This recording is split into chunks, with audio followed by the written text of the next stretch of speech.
ચેતાતંત્રમાંથી એક important question. ચેતાતંત્રને અનુલક્ષીને ખોટું વાક્ય શોધો. એ મજ્જિત ચેતાતંતુઓ કરોડરજ્જુ અને મસ્તિષ્ક ચેતાઓમાં જોવા મળે છે. બી અમજ્જિત ચેતાતંતુ દૈહિક અને સ્વયંવર્તી ચેતાતંત્રમાં જોવા મળે છે. સી ચેતાકોષની સૂક્ષ્મ સંરચનામાં માત્ર કોષકાય આવેલું હોય છે. ડી અંતર્વાહી ચેતાતંતુઓ ઉર્મિવેગનું વહન પેશીઓ કે અંગો તરફથી મધ્યસ્થ ચેતાતંત્ર તરફ કરે છે.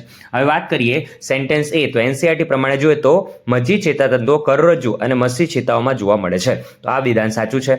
બી અમજ્જિત ચેતાતંતુ દૈહિક અને સ્વયંવર્તી ચેતાતંત્રમાં જોવા મળે છે.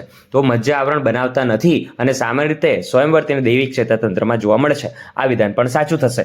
અને ડી વિધાન અંતર્વાહી તંતુઓ તો સીએનએસ તરફ જ ઉર્મિવેગને લઈ જશે, પરંતુ ચેતાકોષની સૂક્ષ્મ રચનામાં ચેતાકોષકાય ચેતાતંતુઓ એટલે કે ચેતાક્ષ અને સાથે સાથે શિખાતંતુઓ પણ આવેલા હોય છે. તેથી વિધાન સી ખોટું થશે. આપણો આન્સર થશે ઓપ્શન સી. ચેતાકોષની સૂક્ષ્મ સંરચનામાં માત્ર કોષકાય સાયટોન ચેતાકોષકાય આવેલું હોય છે. આવા જ એમસીક્યુ માટે ફોલો કરો. Thank you.